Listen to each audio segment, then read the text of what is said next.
उन लोगों को भी तो अभिव्यक्ति की आजादी है जो इस समय फिलिस्तीन का समर्थन कर रहे हैं। उनका ये कहना है कि इजराइल ने लगातार कई सालों से अत्याचार किए फिलिस्तीन ये पर। इजराइल हिंदुस्तान में नहीं, ये आज़ादी हिंदुस्तान में नहीं चली, क्योंकि आज़ादी चल सकती है तो उनके दूसरे देशों में चल सकती है, पर हिंदुस्तान में जब प्रधानमंत्री मोदी खुद इस आतंकवाद के खिलाफ हैं, जो इजराइल के ऊपर हमला हुआ बहुत गलत हमला हुआ, क्योंकि जिस तरीके से वहाँ पे मासूम लोगों के ऊपर हमला करा गया, एक कार्यक्रम में वो सब लोग व्यस्त थे, वहाँ पर आते हैं गाड़ियाँ लेकर गोलियाँ चलाने लग जाते हैं और पता नहीं कितने बेकसूर लोगों की जान चली जाती है, महिला को उठा के ले जाते हैं, बच्चों को उठा के ले जाते हैं। ये कौन सा मर्दानी का काम करा उन लोगों ने?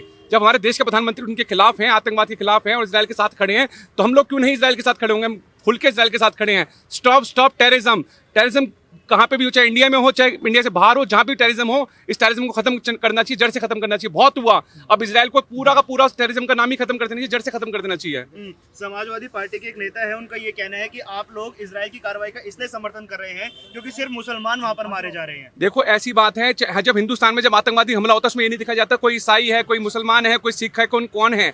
वो आतंकवादी हिंदुस्तानी देखकर हमला करते हैं। उसी तरीके से अगर कल को पाकिस्तान हिंदुस्तान पे हमला करेगा तो ये देखिएगा नहीं कि हमला जो मिसाइल आ रही है वो मुसलमान पे गिर रही है, अपने हिंदू पे गिर रही है, ईसाई पे गिर रही है, सिख पे गिर रही है। वो आतंकवादी हिंदुस्तानियों को देखकर हमला करेंगे। तो इस बात को सोचना होगा, आतंकवाद का धर्म कोई नहीं होता, आतंकवाद का धर्म एक ही होता है। वो सबने देख लिया वहां पर क्या धर्म होता है आतंकवाद का। ध्रुव राठी ने साथ में ये बात बोली है, with great powers come great responsibility. Israel के पास ज्यादा शक्ति है तो इजराइल को ये समझना चाहिए कि इसमें मासूम लोग ज्यादा मारे जाएंगे। इजराइल को छेड़ने के लिए किसने कहा था? जब इजराइल को छेड़ा तो भुगतना तो पड़ेगा ना। इजराइल शांत क्यों बैठेगा? जब इजराइल पे बात आई तो इजराइल तो घर में घुसकर जवाब देकर आएगा ना। जब जो अपना योगी जी की बात है तो कायदे में रहोगे तो फायदे में रहोगे, तो इजराइल ने भी वही कहा था, कायदे में रहो और फायदे में रहो। जब वो कायदे में रह ही नहीं रहे तो नुकसान तो झेलना पड़ेगा उन लोगों को। अब कई मुसलमान समर्थन कर रहे हैं फिलिस्तीन का। देखो जो करेगा उसको एक बात करना चाहता हूं, अगर तुम्हारा को इतना प्यार है फिलिस्तीन से तो आप भी फिलिस्तीन चले जाओ, और इजराइल तुम्हारे को जवाब देने को तैयार बैठा हुआ है, बिल्कुल तैयार बैठा हुआ है इजराइल जवाब देने को। इस्लाम का लड़ाई लड़ रहा है फिलिस्तीन। देखो ये इस्लाम का लड़ाई नहीं है। जिस तरीके से वो आतंकवाद वहां पर पड़ रहा है, चाहे वो हिंदुस्तान में आतंकवादी कुछ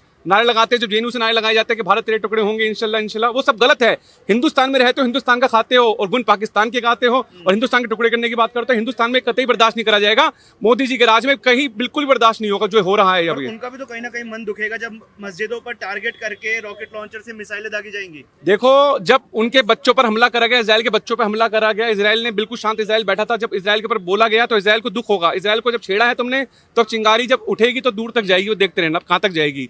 हो सकता है जो और लोग सपोर्ट कर रहे हैं आतंकवादियों को उनके घर तक भी जा सकती है।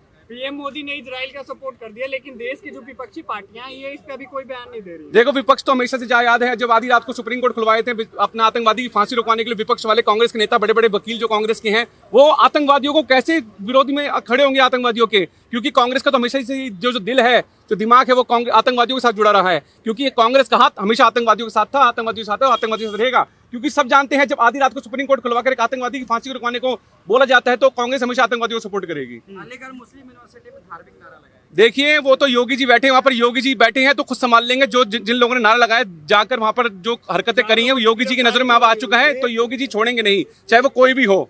देश विरोधी लोगों को योगी जी और मोदी जी बिल्कुल नहीं छोड़ेंगे। अब हिंदुस्तान में देश विरोधी ताकतें जड़ से खत्म कर दी जाएंगी, चाहे कोई भी हो। जब कश्मीर को सुधार दिया तो ये लोग नारे लगाने वाले क्या चीज है? बिल्कुल। कांग्रेस वर्किंग कमेटी में भी ये प्रस्ताव पारित किया गया था कि मोदी जी को अब एक मोमेंटम जारी करना पड़ेगा फिलिस्तीन के समर्थन में, उसके लिए कांग्रेस पार्टी दबाव बनाएगी।